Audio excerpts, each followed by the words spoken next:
Aí voltando lá no que eu estava falando no início, que é o meu fascínio, que seria a inteligência artificial com capacidade de tomar decisões.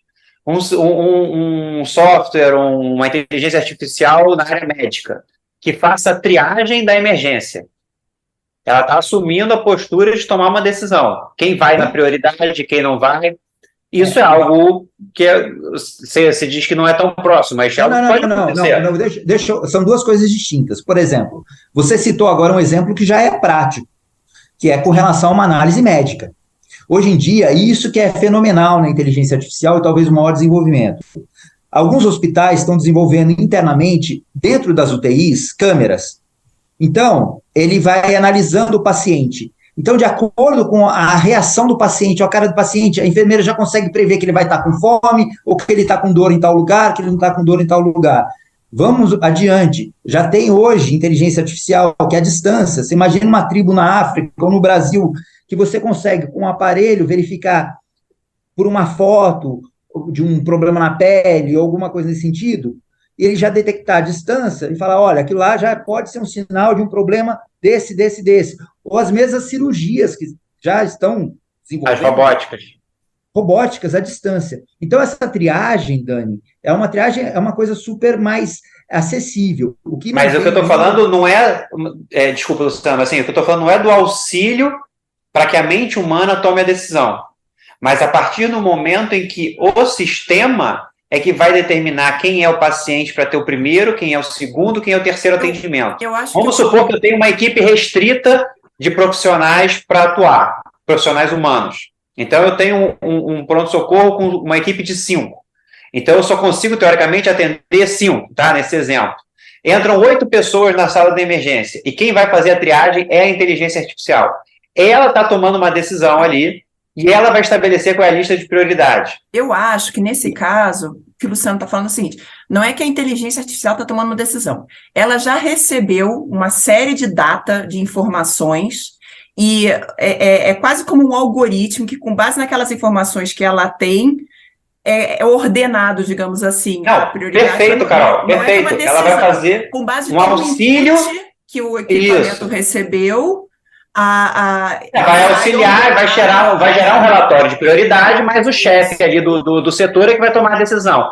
Mas é que o meu medo, a minha discussão, eu sempre volto para esse ponto. A partir de quando quem vai tomar a decisão é a máquina?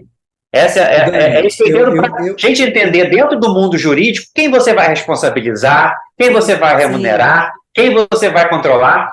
Porque assim, Carol e o Luciano. Culpa e quem vai levar o mérito. Carol e o Luciano assistiram esse filme que é muito emblemático, a Ana talvez nunca tenha visto. O primeiro Robocop, onde você tem a companhia lá que desenvolveu, não o Robocop, porque tinha uma mente humana por trás, tem toda uma questão dele retomar consciência, mas aquele outro robôzão que fazia segurança. E a câmera dele que decidia se aquilo era uma ameaça, se não era uma ameaça, se aquilo tinha risco, se era para usar força letal, força não letal. Ali era uma inteligência artificial tomando decisões. E, assim, embora a gente não tenha inteligência artificial com emoção, com sentimentos, eu acho que essa capacidade decisória ela já existe em alguns sistemas. E aí, voltando, por exemplo, na hipótese daquele vídeo do carro, onde a direção autônoma não permitiu que se obedecesse o comando do guarda. Mas você tem carros hoje que, com todos os auxílios de condução ligados, às vezes até sem que o motorista escolha, tá? Acho que até a Volvo já desenvolve isso. Se o motorista propositalmente ele atravessa uma faixa contínua, o carro não deixa. Então, assim, a minha consideração às vezes entra uma situação na frente da câmera que a câmera não percebe. A câmera é muito melhor que o olho humano. Às vezes, a mente humana consegue ter umas nuances que a máquina não teve parâmetros para tanto. E aí a máquina não deixa que o ser humano tome a decisão porque ela entende que o mais seguro é o parâmetro dela e impede o ser humano de tomar uma decisão e tomar uma atitude. Eu acho que a gente já está entrando nessa fase. Advogado falando sobre esse mundo da engenharia, da eletrônica, mas eu acho que a gente já está nesse limite. Não, do ponto de vista jurídico. Eu acho assim, é uma preocupação super justa, sim, mas eu acho que a gente não chegou ainda nesse ponto. Por quê? Porque as empresas também têm essa preocupação. Então, se você pegar o carro, ninguém pede para você, o risco é muito grande. Ninguém pede, por exemplo, se você está usando um Tesla, está dirigindo, para você dormir na direção. Ele pede para você estar atento, embora ele fale que ele é autocomando, que ele vai pilotar, esse tipo de coisa. Então, mas aí, Luciano, nesse exemplo da Tesla, o que eu estou pensando? Eu não estava nem pensando na Tesla, eu estava pensando na Volvo, que os carros dela agora. A Tesla tem até uma situação de Big Data, tá? Que você tem dentro do carro diversas câmeras justamente para monitorar o comportamento do motorista. Mas imagens captadas de alguns motoristas Tesla foram utilizadas em propaganda e etc., sem autorização expressa, a não ser que eles tenham dado um agree em todos os contratos sem perceber. Mas foram utilizados para fins diversos daquele pelo qual foi instalada a câmera no carro. E a gente tem um sistema da Volvo que ele monitora também para entender o nível de atenção do motorista. Então, se ele pode estar alcoolizado, ele pode estar distraído, ele pode estar com sono. Mas você pode ter a situação de uma pessoa ou hiperativa, que o tempo todo olha para o lado e mexe, e a câmera interpreta, né, o sistema interpreta aquilo como uma conduta de risco e para o carro, não deixa a pessoa dirigir para casa. E ela é simplesmente uma pessoa hiperativa. E a gente tem isso hoje. Ou uma pessoa que tem a pálpebra pesada, já precisa fazer cirurgia e o olho fica quase fechando, não, o carro não deixa de dirigir, porque parece que você está com o olho fechado. O risco existe dessas operações. Oi, Ana, desculpa. Não, que é o exemplo do vídeo, né, Luciano, que você passou pra gente, assim, a máquina sendo um pouco insuficiente à realidade das e limitando a vontade da pessoa. Não, isso é uma coisa que está acontecendo, por isso que eu falo, nós não estamos plenos com relação a isso. Vocês assistiram aquele O Homem Bicentenário com o Robin Williams? Sim. Aquilo é um maior exemplo para mim de inteligência artificial do jeito que o Dani quer. AI também, com o menininho do Sexto Sentido. Justamente, do Sexto Sentido, que é o robô tendo o sentimento, a linha de pensamento, e ele tendo as reações dele com relação ao comportamento que ele vai ter no futuro. É o que a gente quer. Vocês vão viver, eu não vou viver para ver isso. Mas eu não quero emoção, não, Luciano. Eu só quero a gente definir, do ponto de vista jurídico, as situações em que a máquina passou a assumir decisões, tomar decisões. Outro exemplo da Tesla. Total da empresa. Outro exemplo da Tesla, que o back-office aqui está me ajudando. Se você é um cara que não se mexe muito, você dirige de uma maneira, uma posição estática, ao contrário do hiperativo. Ele pode interpretar aquilo como falha de câmera, porque não está captando movimento, ou interpretar que a pessoa morreu congelada e ela para o carro. E não deixa você... Vamos supor, você dirige assim, travado. Pisca muito pouco, não tem ninguém no carro, não canta, não ouve a música. Ele interpreta que você está com algum bug, com algum problema, ele para o carro. Você não pode mais dirigir seu próprio carro. Eu entendo, a gente vai responsabilizar a empresa. Mas eu acho que a gente entra numa discussão ali, quem está tomando as decisões. Então, aí a questão da tomada de decisões é sempre da inteligência artificial, a não ser que você possa interferir nessa tomada de decisões. Novamente, aquele exemplo que eu dei do avião. O avião ele fazia um entendimento de que se a roda não tocou no chão e o caso estava o piso muito molhado, aquela aquaplanagem do avião e a roda não girar, você vai falar assim, eu tinha como tomar uma decisão, até tinha, mas eu tinha tempo para fazer isso.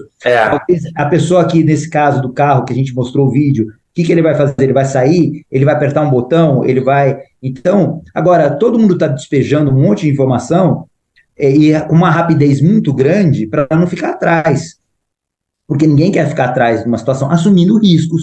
É o caso de um acidente que teve com a Tesla há alguns anos atrás, com morte, e que a Tesla falou, olha, ele não toma as precauções devidas, não é isso. A empresa assume o risco de virar e falar, olha, eu vou colocar esse carro no mercado, mesmo sabendo o risco, e vou aprimorando esse risco ano após ano. Por exemplo, tem uns vídeos engraçadíssimos que a Tesla não reconhece carruagem, charrete, esse tipo de coisa. Então o carro fica meio perdido ali, não sabe o que faz com relação a isso.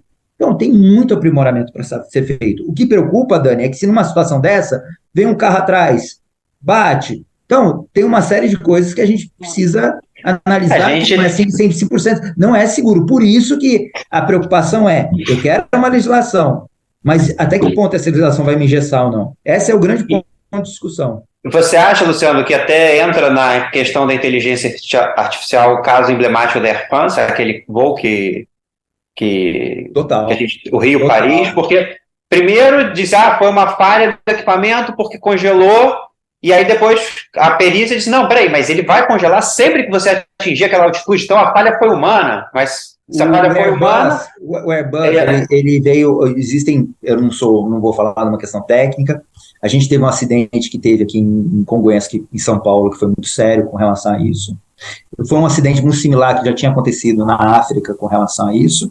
O Airbus, quando ele fez o congelamento e ele parou de fazer uma análise técnica, é óbvio que poderia ter uma interferência humana, porque eles falam que o piloto, naquela ocasião, ele achou que o avião estava caindo, ele começou a puxar, deu aquela Stallger, né? Stallger, que o avião perde sustentação e o avião, acabou caindo. Então, você vê que tinha como ter um ser humano ali intervindo numa situação, mas não existe um preparo com relação a isso. E esse é o grande argumento das empresas, Dani. Olha, eu não estou pedindo para você não intervir, eu não estou falando que vai funcionar sozinho, estou falando que você precisa estar ali atento. Luciano, é muito próximo, então, daquele acidente que a gente teve há pouco tempo em São Paulo do monotrilho, que é um sistema totalmente automatizado, e aí o condutor estava no celular. Mas aí teria tempo de reação também? Aí sempre vai ficar essa dúvida, né? Não, eu acho que assim, nenhum equipamento, nenhuma empresa, ela vai correr o risco de falar que ela está autônoma por completo. Embora tenha aqueles táxis autônomos, os Ubers autônomos, eles assumem um risco grande jurídico com relação àquilo. Grande, porque a gente sabe que tem problemas que podem gerar. Mas o que está valendo mais no final do dia, no balanço contábil da empresa, o que está valendo mais? Ela está com um avanço, com a marca, ou ela responder por simplesmente com um dano financeiro? Eu estou falando curto e grosso, por favor, não estou ignorando. Realmente bate-papo, Luciano. A gente está fazendo nenhum julgamento aqui, nenhuma. Não estou ignorando a vida humana, eu estou falando para a empresa, ela vai falar assim: eu perdi aqui, tive uma indenização aqui, mas ganhei aqui porque meu carro continua com o desenvolvimento, tudo. É óbvio que ela faz uma conta no final do dia para saber o que está acontecendo, o que não está acontecendo. Por isso que essas preocupações com relação à legislação. Deixa eu só comentar rapidamente a legislação americana, que não é uma legislação, mas nos Estados Unidos eles chamam de bill. E é curioso, porque nos Estados Unidos